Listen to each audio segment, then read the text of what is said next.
Episode 409 is similar to episode 209, the Blackwater episode, in that it's contained to one location, one night. That said, it's much more involved than Blackwater was. After we saw how well Blackwater had come out, we thought it would be great to get Neil Marshall back when we eventually have the battle at the wall. The whole episode, not the whole episode, but I guess 15 minutes into it, it becomes a battle, and it's easy to get a little bit monotonous if it's just guys charging at each other for 45 minutes straight. And so part of the challenge is trying to find these little moments that will stand out on their own, and the big challenge is just finding time to do everything, because there's so many action beats that you want, and the action beats are always the slowest to get right, or take the most time intensive, and it was all night shoots like Blackwater. So there are certainly some similarities.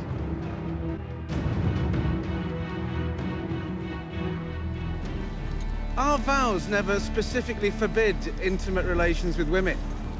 What? I shall take no wife. Yes, that's in there. There's no denying that. I shall father no children. It's very specific. But what our vows have to say about other activities is open to interpretation. Sam is a very literary fellow, and he's given a lot of attention to the vows, and he's not quite sure that the vows mean what everyone interprets them to mean, because after all, there's nothing specific in the vows that says you can't lie with the woman. It just says, you can't father any children. But there's also a bit of hypocrisy to it, because Brothers of the Night's Watch have been going to the Molestown brothel forever, and that's why there is a Molestown brothel. From Sam's point of view, he's in love with this girl Gilly, and what's wrong with that? As long as he continues to maintain his vows as they're literally stated, then he's not actually betraying the Night's Watch. John's not quite so sure that anyone sees it that way, and as he says, I don't think Sir Alistair was really much for interpretation. It's just fun to see those two guys together, whenever possible. It's kind of the quiet before the storm scene, and there are a few of those scenes that we really love. I am a man of the Night's Watch, Gilly. I made a promise to defend the wall, and I have to keep it.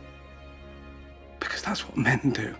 There is a sort of native sense of honor to him, not necessarily in the Jon Snow heroic mode. Sam is absolutely petrified, but he knows he has to do that, and as he says, this is, I've made an oath, and this is what men do, and he's not going to betray his brothers by staying down there and avoiding the fight.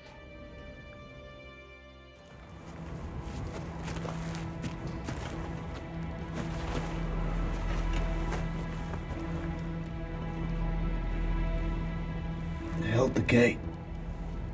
This episode is a regular slaughterhouse where, we're killing off a few favorites.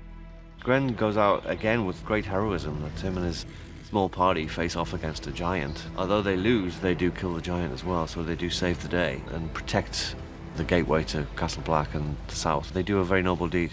This battle is one that we've been planning for a long time, and we have these actors that we love, Joseph Alton as Pip and Mark Stanley as Gren, and while neither of the characters die in the books, it felt like we had to have some casualties amongst the people that we really care about here. We decided it should be Gren, because Gren's someone we've seen from quite nearly the very beginning of the series, and he's always been around. He's quite loyal and steadfast. We knew that people would care about him, down there. And it's a great scene, and we love seeing him really take command in his final moments and stir his comrades to courage, reciting their vows, and the tunnel scene worked out beautifully. I pledge my life and honor to the Night's Watch for this night and all the nights to come! Archers! Knock your arrows! Knock arrows! John, as well, has to go through some major heartbreak, but at the same time, he's stepping up to leadership when it's needed. When things are at their worst, people are at their best, and he certainly steps up to the cause. You have the wall! Obviously, Kit's the center of this episode. He's the centerpiece of the episode. Watching him assume the mantle of authority without particularly wanting to assume the mantle of authority. There was one scene I remember watching, and we said, rewind. There's somebody put that weird speed up, like a speed ramp on Kit's sword move there. It looks fake, it looks too fast. Could we fix whatever somebody did to that shot? And Chris, the visual effects editor, looked at it and he said, there's no speed ramp on this shot. Like, that's the speed at which he's moving with this big, heavy aluminum sword. It's very rare to find somebody who both has the acting chops that Kit has and the ability to say so much in such a subtle way. He's an action hero.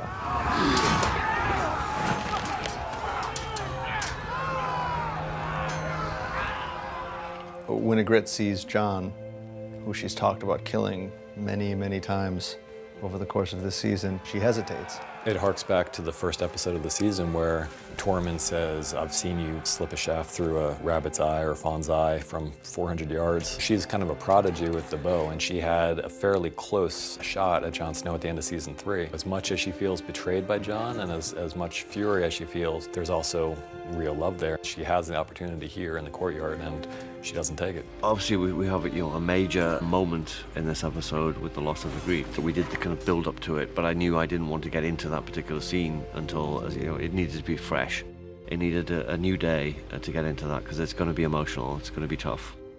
Rose Leslie is such a wonderful actress. From the first time we saw her, I think I was watching a Downton Abbey episode and watching this actress and thinking she'd be a really good Ygritte. And then to see that final shot, which we told Neil Marshall, one of our favorite shots of the series, and we very, very rarely do slow motion. We don't like slow motion. It tends to feel self-conscious to us and a little bit cheesy, but this one shot we loved so much there was no way, when we saw it in the director's cut, that Neil had put it in slow. We loved it. The shot of Jon cradling Ygritte in his arms is my favorite shot of the episode. It just completely brings you into Jon's consciousness, and you're experiencing this moment as he's experiencing it as something, the worst thing that could possibly happen, stretched out over time longer than you could ever imagine. And it's beautiful and heartbreaking. Do you remember that cave?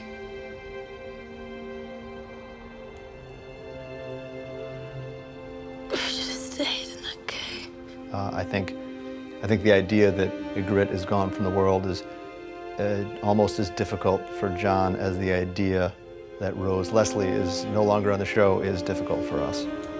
We'll go back there.